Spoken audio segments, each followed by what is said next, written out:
สวัสดีครับผมเหมียวเติมใจและนี่คือรายการเหมียวเมาส์พอดแคสต์ Better Me วันนี้ผมอยากชวนคุณมานั่งคุยกันเรื่องหนึ่งที่ใกล้ตัวมากๆเรื่องที่หลายคนรู้ว่าจำเป็นแต่กลับไม่ค่อยมีใครทำได้จริงหรือทำได้ไม่นานก็หยุดไปกลางทางเรื่องนั้นคือการสร้างเงินออมฉุกเฉินหลายคนพอได้ยินคำนี้ก็มักจะถอนหายใจทันทีเพราะนึกภาพว่าต้องบังคับตัวเองให้อดใช้ชีวิตอย่างตึงเครียดเหมือนห้ามตัวเองไม่ให้ใช้เงินเลยซึ่งพอทำไปสักพักใจมันก็พังท้อแท้หมดแรงบันดาลใจและสุดท้ายก็เลิกออมไปโดยปริยายทั้งที่รู้ว่ามันสำคัญมากแต่วันนี้ผมอยากจะเล่าให้ฟังว่าจริงๆแล้วเงินออมฉุกเฉินไม่ใช่เรื่องน่ากลัวไม่ใช่เรื่องที่จะทำให้ชีวิตคุณลำบากจนเกินไปหากเข้าใจมุมมองที่ถูกต้องเงินออมฉุกเฉินคือเพื่อนที่ช่วยให้คุณนอนหลับสบายขึ้นเป็นเหมือนเกราะที่คอยปกป้องใจไม่ให้กังวลกับสิ่งที่คาดไม่ถึงและเป็นเหมือนร่มที่คอยกางให้คุณยามที่พายุเข้ามาโดยไม่ทันตั้งตัวคุณเคยคิดไหมครับว่าถ้าวันพรุ่งนี้คุณต้องใช้เงินก้อนทันทียกตัวอย่างเช่น 20,000 บาทคุณจะมีเงินก้อนนั้นไหมถ้าคำตอบคือมีคุณคงยิ้มออกและรู้สึกอุ่นใจแต่ถ้าคำตอบคือไม่มีความรู้สึกแรกที่ตามมามักจะเป็นความกังวลความเครียดและบางครั้งก็ถึงขั้นหมดกำลังใจเลยทีเดียวเพราะสิ่งนี้มันไม่ใช่แค่ตัวเลขในบัญชีแต่มันคือความมั่นคงความสงบและศักดิ์ศรีในชีวิตของเราผมจำได้ว่าเคยอ่านงานวิจัยของธนาคารแห่งประเทศไทยเมื่อปี 2022 ที่ระบุว่าคนไทยกว่า 60% ไม่มีเงินสำรองฉุกเฉินแม้แต่ 1 เดือนของค่าใช้จ่ายจำเป็นแปลว่าถ้าเจอเหตุการณ์เล็กๆที่ไม่คาดคิดเช่นรถเสียค่ารักษาพยาบาลหรือค่าไฟขึ้นนิดเดียวก็อาจกลายเป็นปัญหาใหญ่ทันที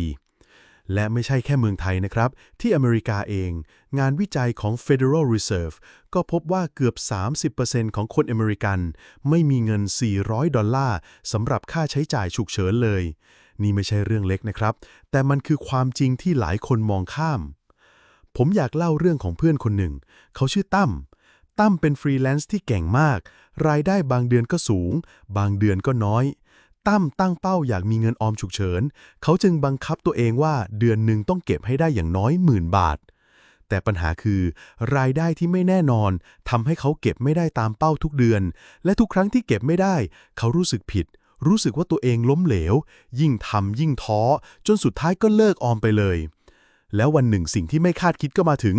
แม่ของตั้มป่วยกระทันหันต้องเข้ารักษาที่โรงพยาบาลค่าใช้จ่ายเกือบ 30,000 บาทตั้มไม่มีเงินก้อนนั้นและจำใจต้องไปยืมทั้งเพื่อนและญาติซึ่งสำหรับเขามันไม่ใช่แค่ความลำบากทางการเงินเท่านั้นแต่มันคือบาดแผลในใจที่เจ็บปวดมากแต่ถัดมาผมก็ได้ยินเรื่องราวของอีกคนหนึ่งเธอชื่อแอนเป็นมนุษย์เงินเดือนธรรมดารายได้เดือนละ 25,000 บาทแอนเริ่มออมแบบง่ายๆทุกครั้งที่ได้เงินเดือนเธอโอนทันที 2,500 บาทเข้าบัญชีอีกเล่มหนึ่งที่ตั้งชื่อว่า Emergency Fund และไม่เคยแตะต้องมันเลย 3 ปีผ่านไปแอนมีเงินเกือบแสนวันหนึ่งพ่อเธอหกล้มต้องเข้ารักษาโรงพยาบาลทันที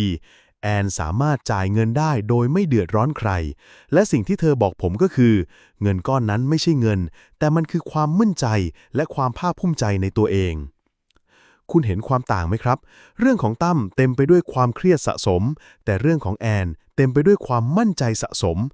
ทั้งหมดไม่ได้อยู่ที่รายได้ใครมากใครน้อยแต่อยู่ที่วิธีคิดและวิธีการจัดการกับเงินต่างหากแล้วทำไมคนส่วนใหญ่ถึงออมเงินไม่ได้จริงๆแล้วมันไม่ใช่เพราะทุกคนใช้ชีวิตฟุ่มเฟือยเสมอไปนะครับมันเกี่ยวกับจิตวิทยาของสมองด้วยนักเศรษฐศาสตร์พฤติกรรมพูดไว้ชัดเจนว่ามนุษย์มักจะเลือกความสุขทันทีมากกว่าความสุขระยะยาวสมองของเราหลั่งโดปามีนทุกครั้งที่ซื้อของใหม่หรือกินอาหารอร่อยๆแต่เวลาที่เราย้ายเงินไปเก็บในบัญชีฉุกเฉินมันไม่ให้รางวัลทันทีสมองเลยรู้สึกว่าไม่คุ้มดังนั้นถ้าอยากออมได้จริงเราต้องหาวิธีทำให้การออมสนุกและมีรางวัลในตัวมันเองเช่นออมเป็นเกมเล็กๆตั้งเงื่อนไขกับตัวเองว่าทุกครั้งที่ไม่ได้สั่งกาแฟ60 บาทก็โอนเข้าบัญชีหรือใช้แอปที่มีระบบเกมให้เห็นเงินโตเป็นกราฟหรือให้ความรู้สึกเหมือนปลูกต้นไม้สิ่งเหล่านี้ช่วยให้สมองเชื่อมโยงการออมกับความสุขได้แน่นอนว่าเทคนิคการออมมีหลายแบบนะครับแต่หัวใจสำคัญคือ การออมแบบยืดหยุ่นอย่าไปบังคับว่าต้องเก็บเท่ากันทุกเดือนเดือนนี้มีเยอะก็ออมเยอะเดือนนี้มีน้อยก็ออมน้อยแต่ห้ามหยุดออมเด็ดขาดหลักง่ายๆคือออมก่อนใช้เสมอสมมุติได้เงินเดือน 20,000 คุณโอนทันทีอย่างน้อย 2,000 เข้าบัญชีอีกเล่มหนึ่งแล้วที่เหลือค่อยใช้พอทำซ้ำๆไปก็จะกลายเป็นนิสัยและคุณจะมีเงินเก็บโดยไม่รู้ตัวอีกอย่างที่อยากเน้นคือเป้าหมายการออมอย่าตั้งเป็นจำนวนเงินเพราะจะทำให้รู้สึกว่ามันใหญ่เกินเอื้อมแต่ให้ตั้งเป็นเวลาแทนเช่นถ้าไม่มีรายได้เลยคุณอยากอยู่ได้กี่เดือนโดยทั่วไปผู้เชี่ยวชาญแนะนำว่าควรมีอย่างน้อย 3-6 เดือนของค่าใช้จ่ายจำเป็นสมมุติคุณใช้เดือนละ 15,000 บาทคุณควรมีเงินสำรอง 45,000 ถึง 90,000 บาทแบบนี้จะเห็นภาพชัดเจนและจับต้องได้มากขึ้นที่เก็บเงินก็สำคัญมากนะครับเงินออมฉุกเฉินไม่ใช่เงินที่เราจะเอาไปเสี่ยงไม่ใช่เงินที่จะหวังผลตอบแทนสูงดังนั้นมันไม่ควรอยู่ในหุ้นคริปโต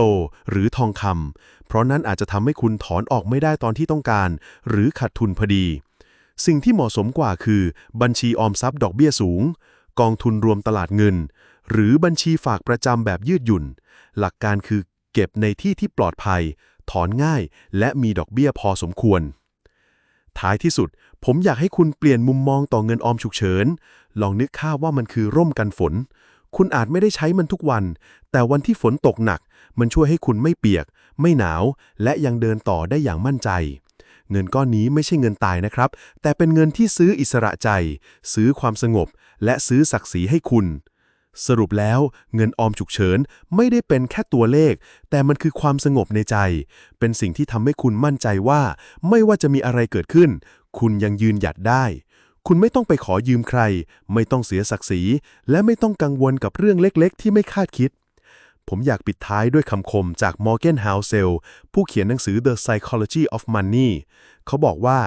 The ability to do what you want when you want with who you want for as long as you want is the highest dividend money pays